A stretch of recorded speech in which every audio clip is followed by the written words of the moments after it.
إن الحمد لله نحمده ونستعينه ونستغفره ونعوذ بالله من شرور أنفسنا وسيئات أعمالنا من يهده الله فلا مضل له ومن يضلله فلن تجد له وليا مرشدا أشهد أن لا إله إلا الله وحده لا شريك له وأشهد أن محمدا عبده ورسوله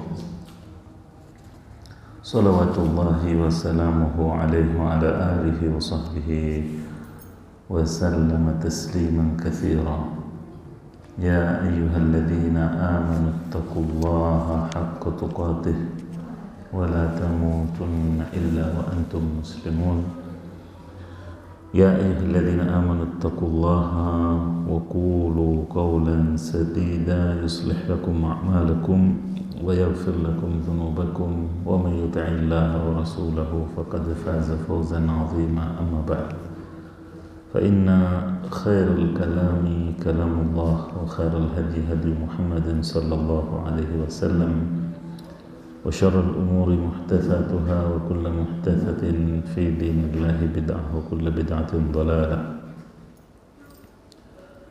معاشر الآباء والأمهات والأخوة والأخوات, kembali kita panjatkan puja-puji syukur kehadirat Allah Subhanahu wa taala atas berbagai limpahan nikmat karunia-Nya. Salawat dan salam kita haturkan kepada Nabi tercinta termulia Muhammad sallallahu alaihi wasallam. Begitu pula kepada keluarga beliau, para sahabat setia beliau dan seluruh pengikutnya. Jamaah yang dirahmati oleh Allah, masih dalam pembahasan tentang orang-orang yang didakwahi atau diajak oleh Nabi SAW untuk masuk Islam. Setelah kita selesaikan salah satu tokoh terpenting, At-Tufail bin Amr, yang mana beliau dari suku Ad-Dawsi yang secara langsung atau tidak langsung melalui tangannya lah sesudah kehendak Allah tentunya Abu Hurairah itu masuk Islam atau menemui dan kemudian bermulazamah terhadap Nabi SAW.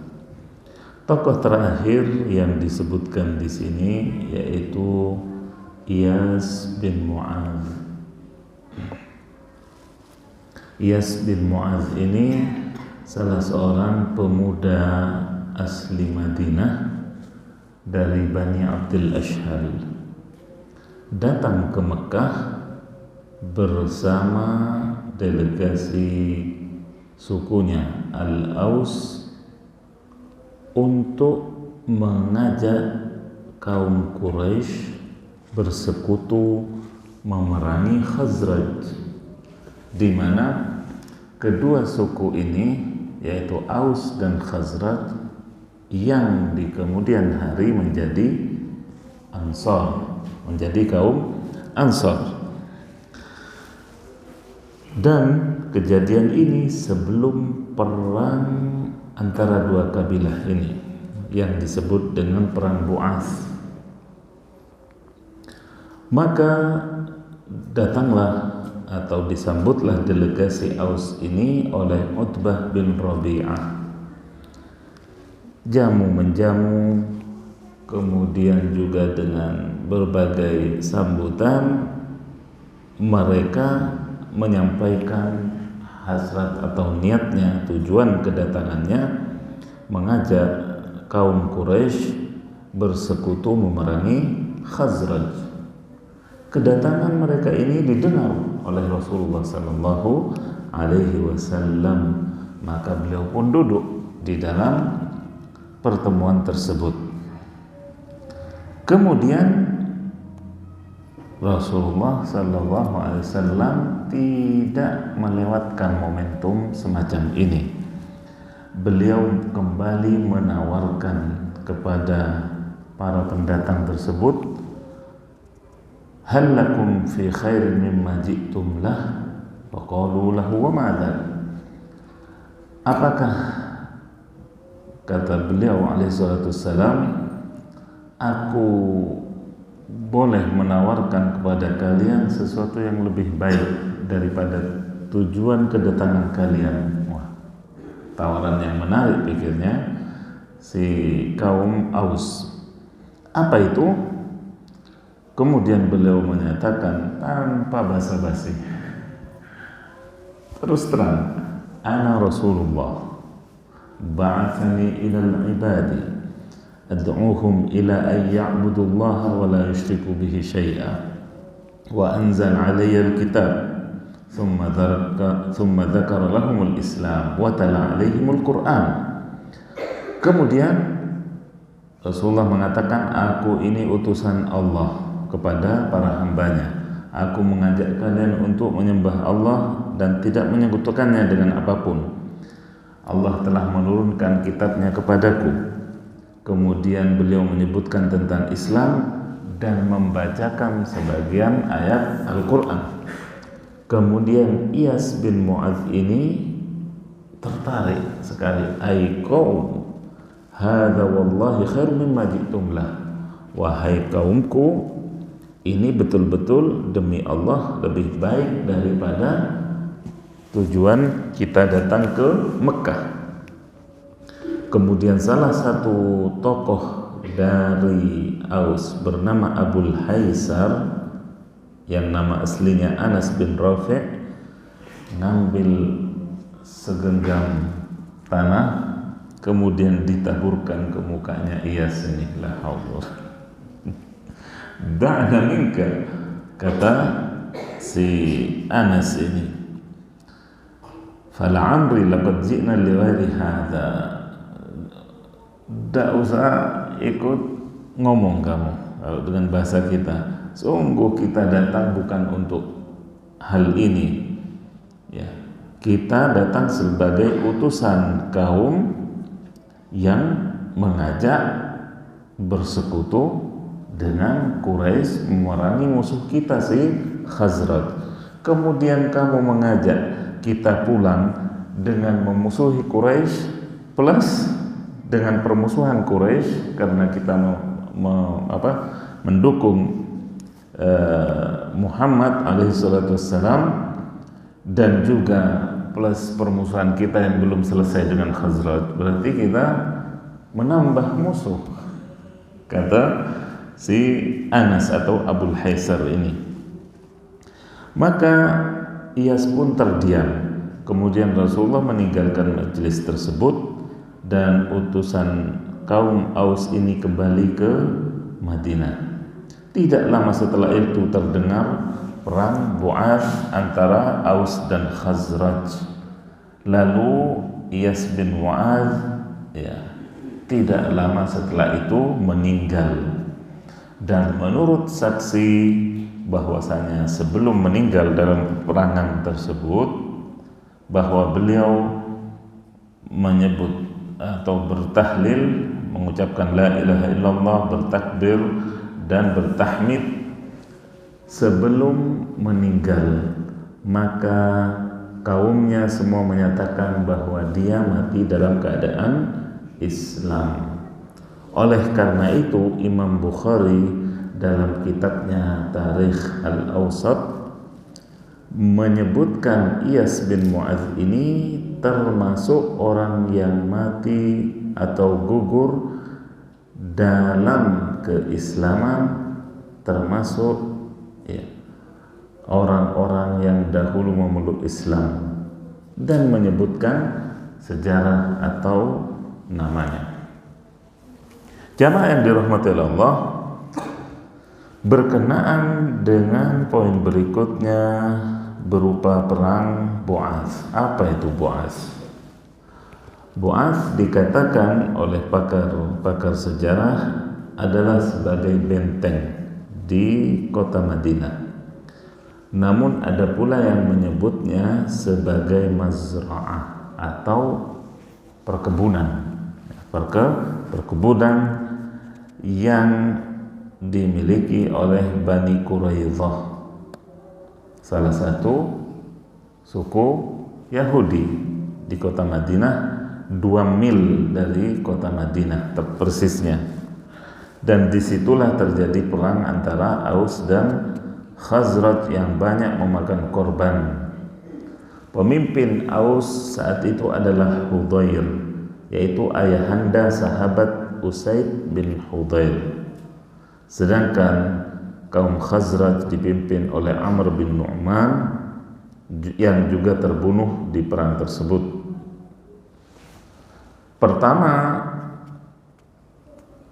Babak pertama dari perang tersebut dimenangkan oleh suku Khazraj. Kemudian di akhir babaknya dimenangkan oleh kaum Aus, di mana Hudzair sebagai pemimpin Aus saat itu wafat karena luka-luka. Kejadian itu terjadi di tahun kelima sebelum hijrah, atau 5 tahun sebelum Nabi hijrah ke Madinah. Dan banyak tokoh yang berguguran di perang tersebut, di mana mereka belum sempat beriman, atau dengan kata lain menolak dakwah Islam.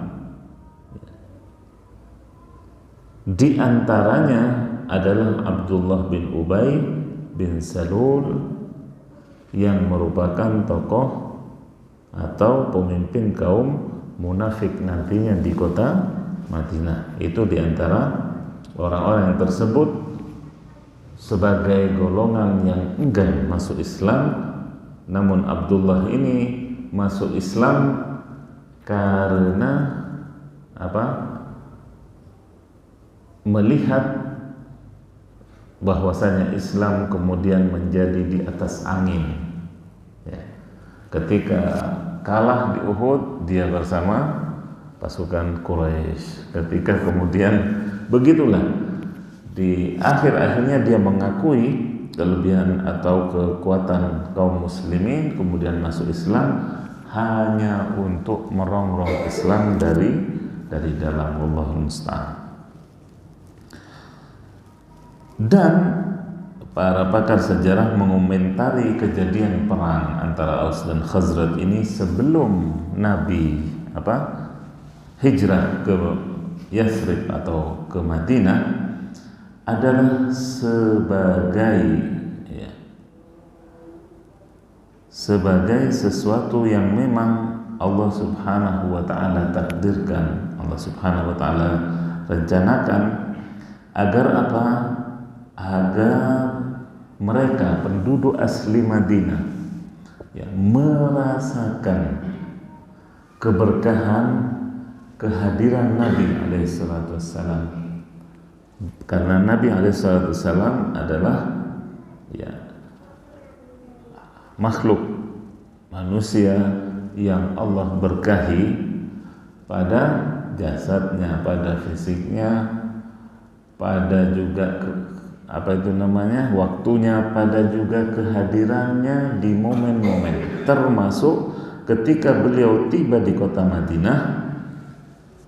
Kemudian Allah Subhanahu wa taala satukan, Allah Subhanahu wa taala pertemukan hati dua kabilah yang tadinya berseteru, tidak ketemu, Aus dengan Khazraj.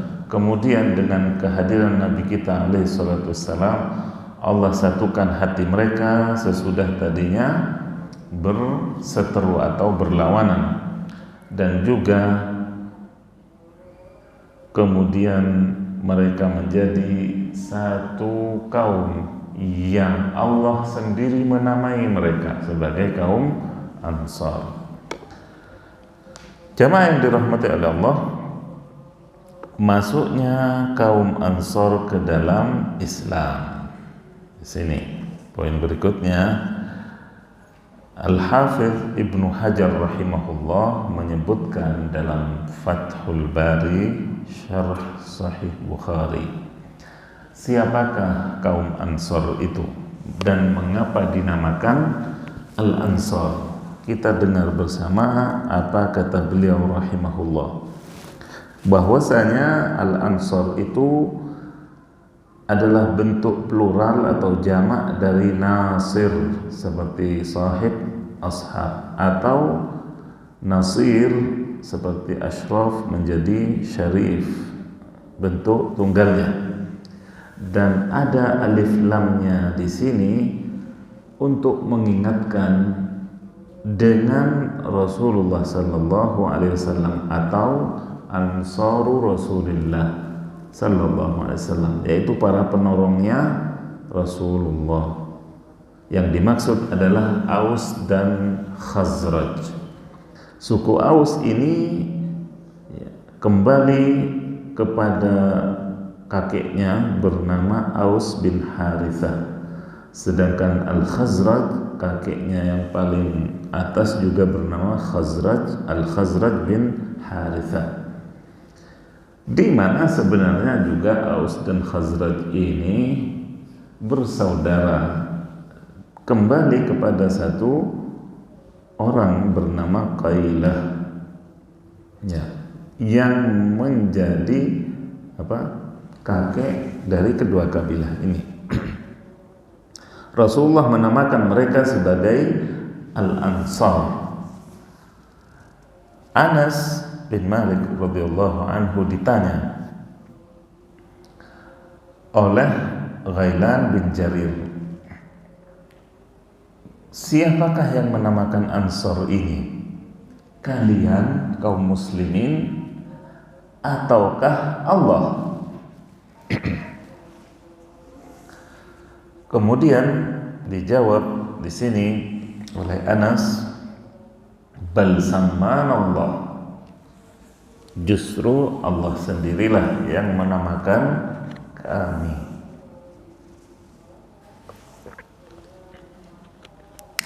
Kemudian jadilah nama tersebut sebagai lambang pengenal mereka,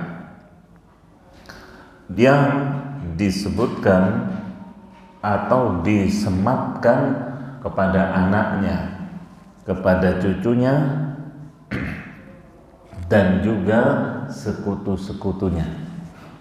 Jadi meluas kemudian, bukan hanya orang yang hadir betul-betul menyambut Rasulullah, tidak, tapi termasuk anak-anaknya sampai ke cucu-cucunya, sampai sekarang.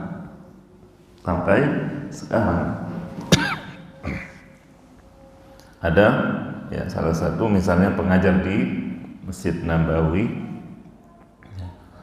rahimahullah yang disebut misalnya Syekh Hamad Al-Ansari, ya, beliau termasuk dari keturunan kaum Ansar.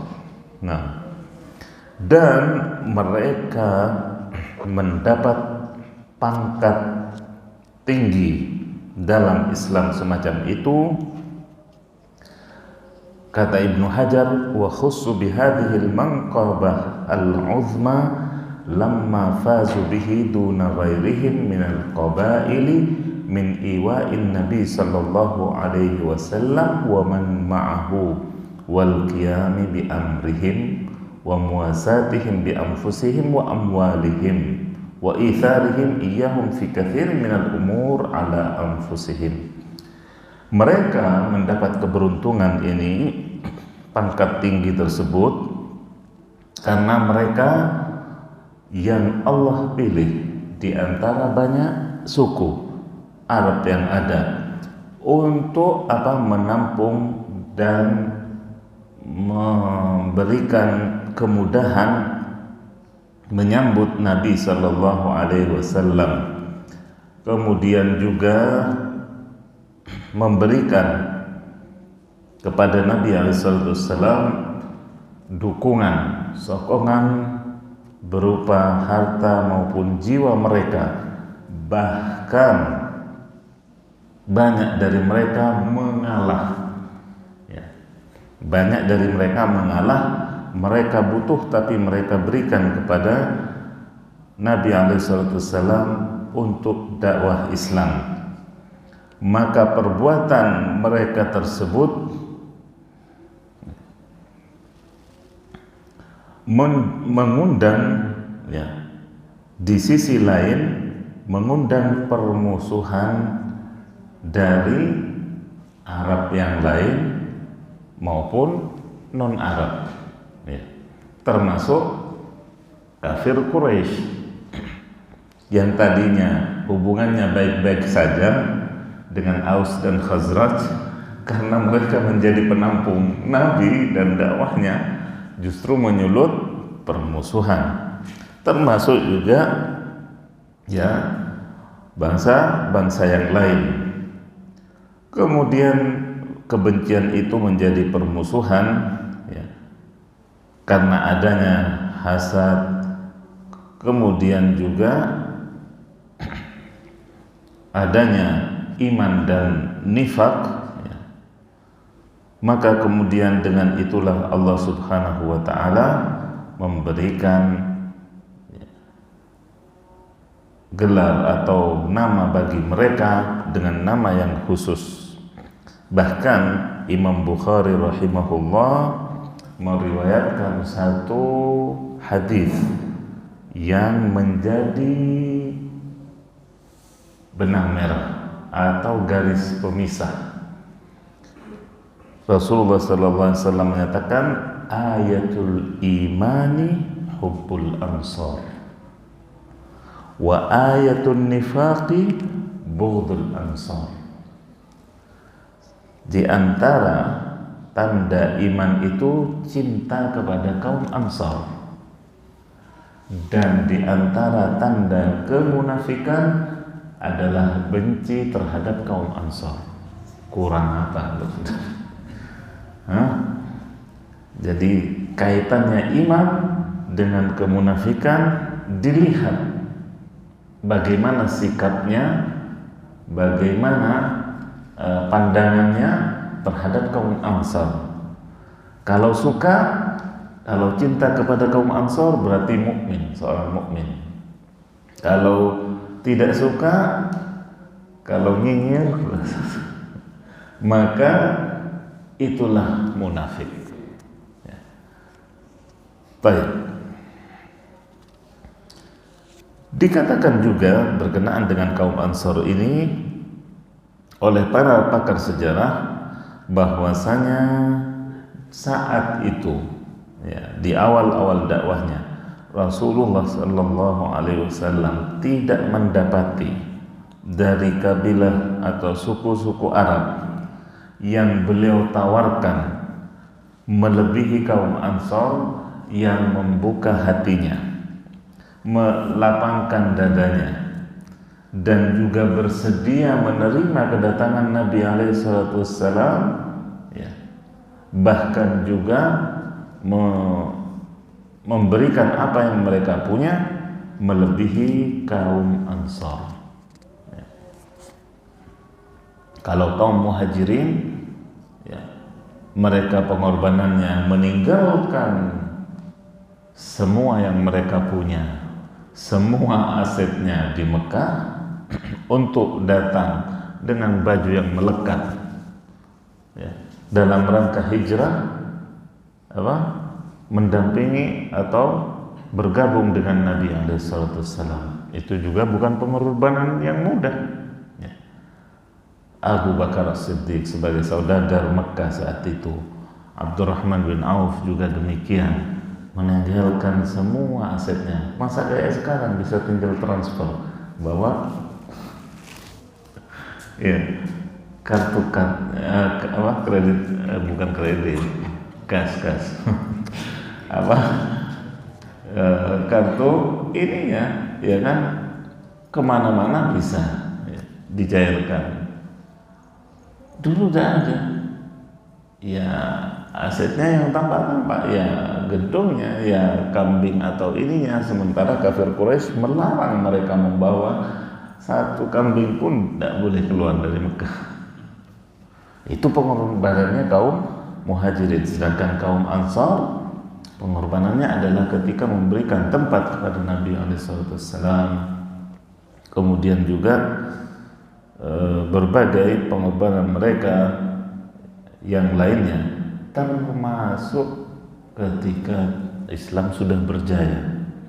Rasulullah ketika menyatakan al-khilafatu fi Quraisy, al-khilafatu fi Quraisy, khalifah nantinya diserahkan ke Quraisy, maksudnya dari kaum Muhajirin.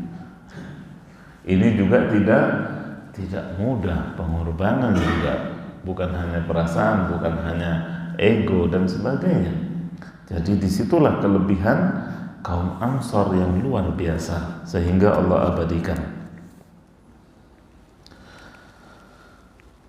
Juga bahwasanya ketika kafir Quraisy menapal kuda Mekah, sehingga tidak seorang pun memasuki Mekah kecuali mengatakan ihdzar ulama Quraisy la yaftinu. Hati-hati dengan pemuda Quraisy, maksudnya Nabi kita Muhammad SAW, jangan sampai engkau terfitnah atau terbujuk.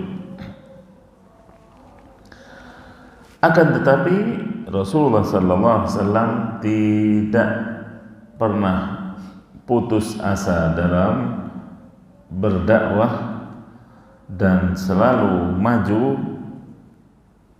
untuk menerangkan Islam kepada siapa yang beliau temui, sampai kemudian Allah Subhanahu wa taala datangkan solusi.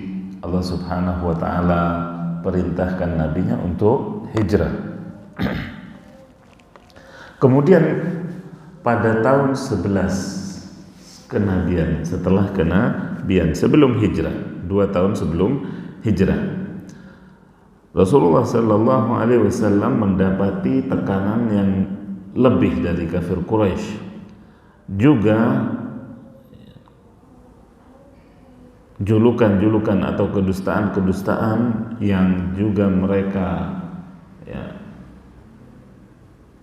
jadikan sebagai alat serangan kepada Nabi kita alaihissalam guna membendung dakwah Islam semakin gencar. Maka datanglah musim haji tahun itu, dan Rasulullah SAW sebagaimana kebiasaannya hendak menjumpai para tamu-tamu yang akan masuk ke Mekah saat itu. Di tahun itulah Allah Subhanahu wa taala hendak memulai penguatan kepada nabinya dengan keberhasilan beliau untuk mengislamkan utusan-utusan yang datang dari Yathrib, dari kota Madinah. Ketika beliau sedang berada di Aqabah, beliau menjumpai 6 orang menurut salah satu pakar sejarah Ibnu Ishaq, sedang menurut yang lainnya ada 8 dari kaum Khazraj yang Allah kehendaki kebaikan bagi mereka. Rasulullah mencegat rombongan kecil tersebut dengan menanyakan, man antum, siapa kalian? Yaitu dari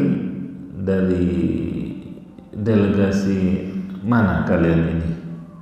Mereka pun menjawab, nafarum minal Khazraj, kami dari kaum Khazraj. Oh, Rasulullah langsung mengatakan, berarti kalian sekutunya orang Yahudi. Mereka menjawab, na'am. Kemudian Rasulullah menawarkan, tidakkah kalian duduk sebentar untuk kita ngobrol, berbincang? Kata beliau, afala tajlisuna ukallimukum? Qalu bala. Boleh, silahkan. Maka mereka pun duduk bersama Rasulullah SAW yang memaparkan kepada mereka Islam, juga membacakan Al-Quran. Kemudian ya subhanallah, ternyata kaum Khazraj ini atau delegasi kaum Khazraj ini sudah mendapat angin-angin dari Yahudi. Maksudnya angin-angin gimana? Bahwasanya ketika mereka di Madinah atau di Yathrib sebelum nama Al-Madinah, ketika mereka clash berselisih dengan Yahudi, maka Yahudi mengatakan, awas loh, sebentar lagi bakal datang atau bakal keluar nabi yang diutus sebagai nabi akhir zaman. Kami, yaitu Yahudi, akan memerangi kalian, kaum Aus dan Khazraj. Kami akan memerangi kalian bersama nabi akhir zaman. Bersama nabi akhir zaman. Jadi kaum Aus dan Khazraj ditakut-takuti begitu ya. Maka ketika datang pemuda ya, dari Quraisy yang bernama Muhammad, seperti yang mereka dengar sifat-sifatnya dari kaum Yahudi, ayo kita dului daripada Yahudi nanti yang mengambil bagian duluan, lebih baik kita yang menampung dakwahnya. Ini menurut hemat kaum Khazraj, dan itulah yang terjadi. Bahkan Ibnu Katsir di sini ya, menyebutkan ya, kejadian ini adalah sebagai sebab turunnya firman Allah pada surah Al-Baqarah ayat 89. Apa kata Allah? وَلَمَّا جَاءَهُمْ كِتَابٌ مِّنْ عِنْدِ اللَّهِ مُصَدِّقٌ لِمَا مَعَهُمْ وَكَانُوا مِنْ قَبْلُ يَسْتَفْتِحُونَ عَلَى الَّذِينَ كَفَرُوا فَلَمَّا جَاءَهُمْ مَا عَرَفُوا كَفَرُوا بِهِ فَلَعْنَةُ اللَّهِ عَلَى الْكَافِرِينَ. لَعْنَةُ اللَّهِ عَلَى الْكَافِرِينَ. Dan ya, tadinya ketika telah datang kitab, yaitu Al-Quran, diturunkan dari sisi Allah sebagai pembenar atas apa yang mereka pegang, yaitu kaum Ahlul Kitab. Padahal sebelumnya mereka ya mengancam-ngancam kepada orang-orang kafir, bahwasanya yang seperti saya katakan tadi, orang Yahudi menyatakan, awas nanti kami akan berperang bersama Rasul Nabi akhir zaman. Ketika datang betulan, ternyata bukan dari golongan mereka. Itu mereka ingkar. Mereka ingkar seolah mereka tidak mengenal Nabi ini. Maka laknat Allah lah atas orang-orang yang kafir. Tadinya mereka koar-koar, gembar-gembor, akan menjadi pendukung Nabi akhir zaman dan memerangi segenap ya, kaum kafir. Ternyata mereka sendiri yang kafir setelah nabinya betulan datang. Inilah kehebatannya ya Yahudi. Maka jamaah yang dirahmati Allah, setelah Rasulullah SAW menjumpai dan berhasil mendakwahi delegasi kaum Khazraj tersebut,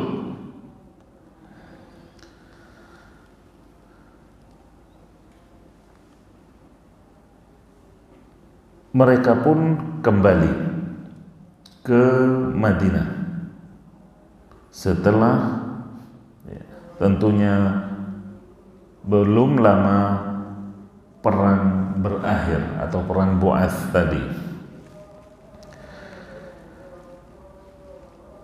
Mereka pun begitu tiba di Madinah atau sebelum dilepas oleh Rasulullah SAW, mereka berharap atau mengatakan kepada Rasulullah, kami meninggalkan kaum kami sedang mereka saling bermusuhan dalam keburukan. Semoga Allah Subhanahu wa taala menggabungkan atau menyatukan kami denganmu wahai Muhammad, denganmu. Fa'asal ayyajma'ahumullahu bika fasanaqdumu alaihim, maka kami sekarang akan kembali kepada mereka dan juga mengajak mereka untuk beriman kepadamu, ila amrik, dan juga kami akan berupaya agar Allah Subhanahu wa taala mengabulkan keinginan kami ini. Jika itu terjadi, kata delegasi Khazraj ini, jika itu terjadi dengan izin Allah kami bersatu, maka tidak akan ada orang yang lebih mulia dari engkau. Ini firasat seorang mukmin. Fa iyyajma'humullahu alaihi fala rajula a'azzu minka, kata mereka. Ini juga menandakan kecerdasan, selain firasat hati yang jitu, juga kecerdasan membaca situasi dari delegasi Khazraj yang berhaji pada tahun 11 kenabian. Mereka pun pulang tiba di kota Madinah dalam keadaan beriman kepada Nabi SAW dan membenarkan risalahnya. Kemudian juga mereka membacakan Al-Quran di Madinah di Masjid Bani Zuraik. Di Masjid Bani Zuraik, di mana masjid tersebut adalah masjid yang pertama kali dibacakan Al-Quran di kota Madinah. Ibnu Hajar juga berkata berkenaan dengan kejadian ini bahwasanya dari sini wa yustafadu minhu, kata beliau, jawazu idafatil masajid ila baniha awil musalli fiha wa yultahaqu bihi jawazu idafati a'malil bir ila arbabiha. Di sini kata Ibnu Hajar rahimahullah dalam Fathul Bari bahwasanya memberikan isyarat dibolehkannya penamaan masjid kepada yang membangun. Jadi sesuatu yang boleh. Ini bukan kata ulama kontemporer, tapi sejak Ibnu Hajar mengatakan bahwasanya adanya masjid bernama Bani Zuraik, sedang itu di hadapan atau di masa Rasulullah SAW, kemudian Rasulullah tidak mengingkarinya, berarti hal itu boleh. Maka kata Ibnu Hajar rahimahullah, dari sini kita mengambil faedah pelajaran dibolehkannya menamakan masjid kepada yang membangunnya atau orang-orang yang sholat di dalamnya banyaknya. Masjid sekitar sini misalnya warganya yang sholat, maka dinamakan Masjid Sawo Jajar 2 misalnya. Tidak apa-apa. Itu kata Ibnu Hajar. Begitu pula amal-amal kebaikan yang lainnya, sumur misalnya, yang membiayai penggaliannya misalnya siapa, ya, maka dinamakan sumur Abdurrahman, ya, Masya Allah. Ya, seperti itu. Ini sekali lagi menurut Ibnu Hajar rahimahullah dalam Fathul Bari. Siapakah nama-nama orang yang beruntung tersebut?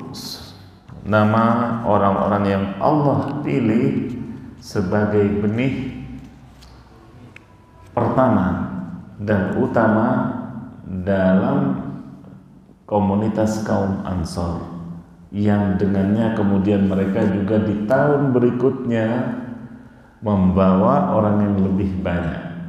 Ini adalah yang disebut oleh pakar sejarah sebagai apa? Bai'atul Aqabah al-ula, ya. Bai'at Aqabah yang pertama. Kemudian nanti pada tahun berikutnya akan ada Bai'ah Aqabah kedua. Mereka seperti yang disebutkan oleh Ibnu Ishaq adalah As'ad bin Zurarah, kemudian Rafi' bin Malik al-Ajlani, kemudian Qutbah bin Amir, kemudian Uqbah bin Amir. Meskipun yang satu dari Bani Salamah, yang satu dari Bani Haram bin Ka'ab. Kemudian Jabir bin Abdullah, bukan Jabir bin Abdullah bin Haram yang kesohor, perawi hadis, tapi Jabir bin Abdullah bin Ri'ab radhiyallahu anhu, karena beliau wafat itu di awal-awal Islam sehingga tidak banyak mengikuti perang atau apalagi meriwayatkan hadis dari Nabi sallallahu alaihi wasallam. Adapun riwayat Musa bin Uqbah yang menyatakan bahwasanya delegasi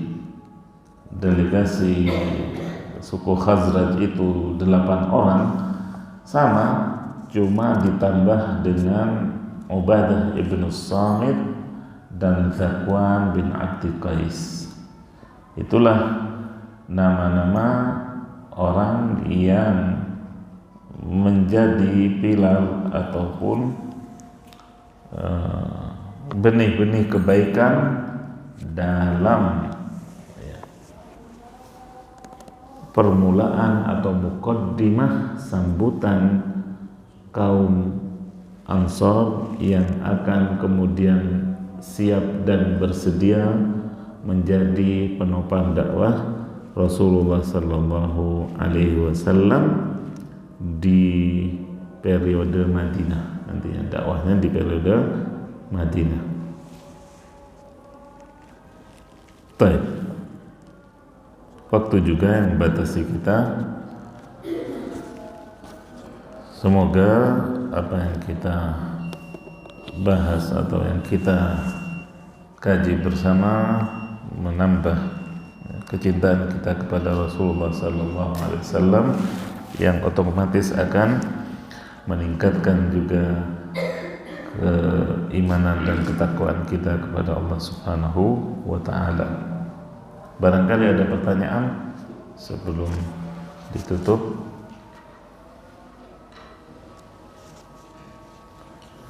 Alhamdulillah. Subhanakallahumma wa bihamdik asyhadu an la ilaha illa anta astaghfiruka wa atubu ilaik. Terima kasih atas perhatiannya. Wassalamualaikum warahmatullahi wabarakatuh.